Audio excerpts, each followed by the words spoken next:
काकांना प्रथम दीपिका तू बता हो गए क्या बराबर ये बाय चान्स खाता बोली आता आपण जवळपास काळे सरांचं त्यानंतर सुषमाताईंनी त्यांचे शब्द त्यांचं व्यक्तिमत्व व्यक्त केलेलं आहे. शिवाय आता काकांना मी ओळखत नाही, परंतु काकांनी पण त्यांच्याबद्दल जे काही दोन शब्द आता मनातून ते व्यक्त केलेले आहे.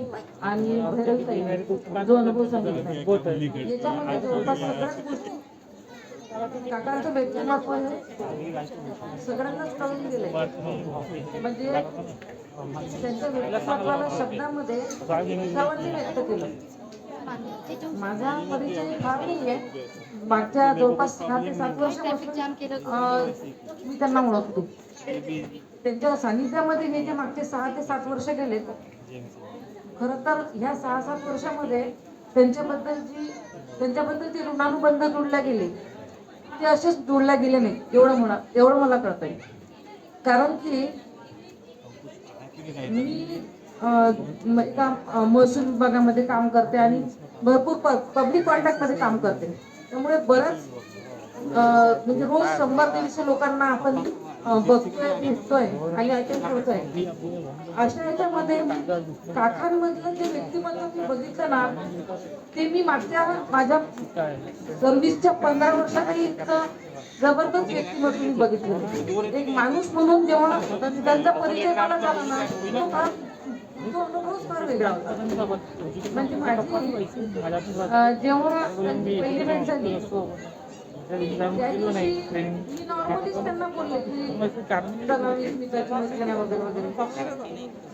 मग त्यांच्यासोबत माझं कम्युनिकेशन होत गेलं आणि कम्युनिकेशन होता होता हे कळलं की समोरच्या व्यक्तीला किती नॉलेज आहे आणि त्यांची नॉलेजची प्रचिती यायला लागली. कारण की जसं माझा विभाग आहे, मी माझ्या विभागाबद्दल माझ्या कामकाजाबद्दल साधारणतः त्यांना जेव्हा बोलायला लागले तेव्हा त्यांना समजत होतं की मी काय काम करते. मग त्यांनी त्यांचे काही प्रश्न होते, बरेचदा त्यांना कधी काय अडचण असली तर ते मला फोन करायचे. तेव्हा हे समजत होतं की या वेळेमध्ये ते एखादा प्रश्न सॉल्व्ह करण्यासाठी किती त्याबद्दलची निष्ठा त्यांची राहते. सांगायचं म्हणजे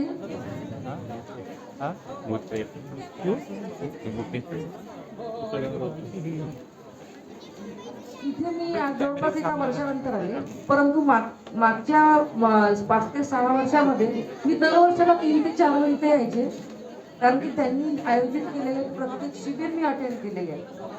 त्यांचे प्रत्येक कार्यक्रम मी आवर्जून अटेंड करायची आणि वेगळा म्हणजे वेळ द्यायची की कारण मला त्याच्यामध्ये त्यांची जी सेवाभावी वृत्ती दिसत होती, ती जाणवत होती, ती फील होत होती. म्हणजे जेव्हा आम्ही इथं यायचो तेव्हा एवढं सगळ्या लोकांसाठी ते जेवण जे बनवायला लावायचे, म्हणजे आहार कसा असायला पाहिजे, म्हणजे असं कोण करू शकते. आजच्या जगामध्ये कोण नाही करत.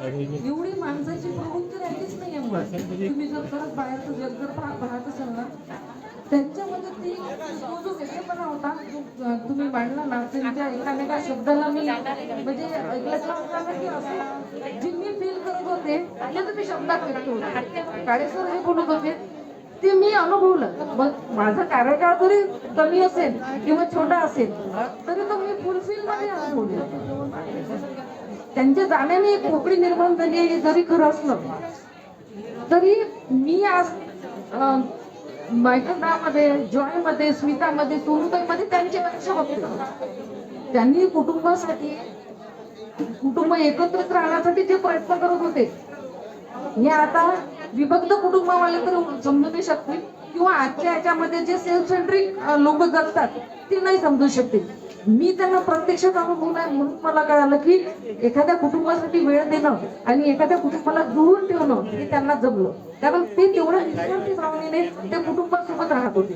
म्हणजे कोणतेही कुटुंबातल्या कोणत्याही व्यक्तीकडून कोणती अपेक्षेशिवाय ते त्यांना प्राधान्याने त्यांच्या म्हणजे आदर ठेवत, त्यांना प्रेम देत, त्यांच्या म्हणजे प्रत्येक गोष्टीचं कौतुक करून ते पुढे चालत होते.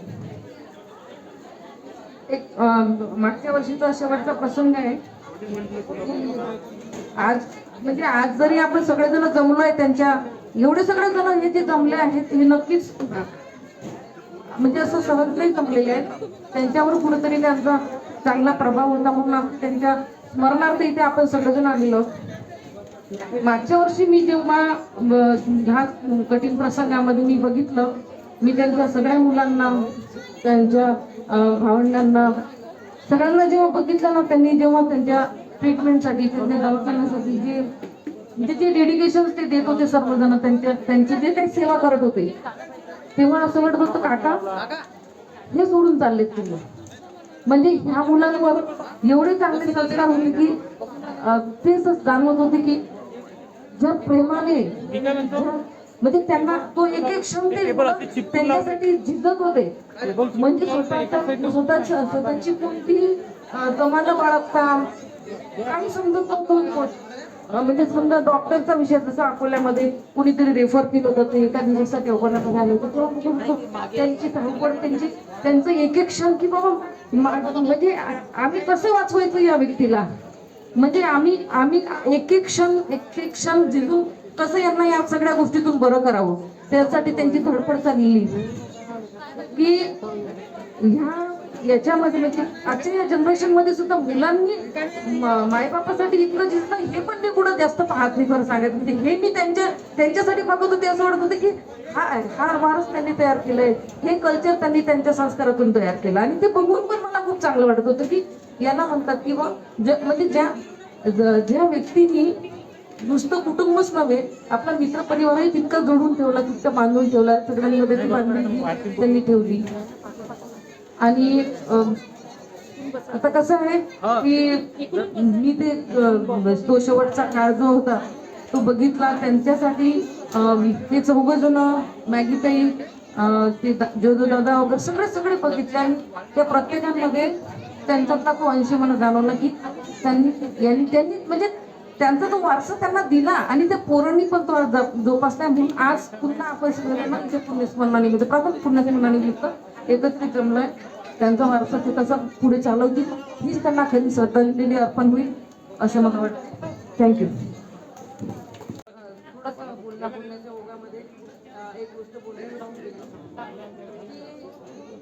कसं आहे ना, आता काकांबद्दल आपण बोललोय आणि मला आता एक आवर्जून सांगा वाटते की काकांना त्यांच्या या प्रवासामध्ये सर्वात महत्वाचं म्हणजे साथ जी मिळाली होती काकूंची.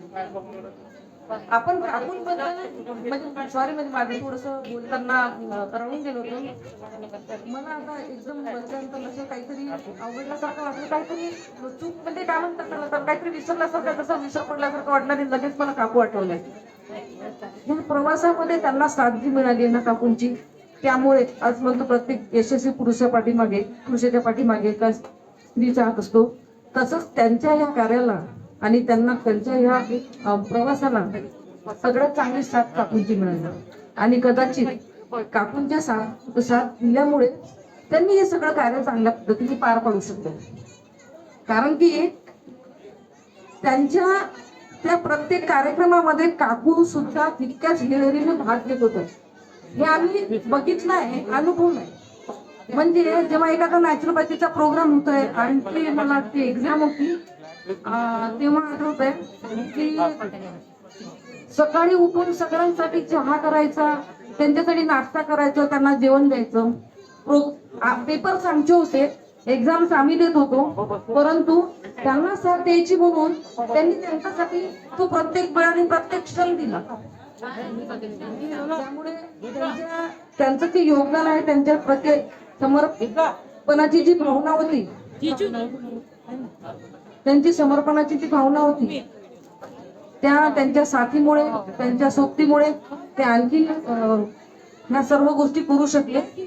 त्यामुळे पुढे पण काकूंनी मुलांना म्हणजे सांभाळतीलच ते शंकाने, परंतु पुढे पण मुलांनी आणि काकांचा हा वारसा असा चालवत ठेवत आम्हाला प्रत्येक कार्यक्रमामध्ये नक्कीच बोलवून या तिची अपेक्षा राहील.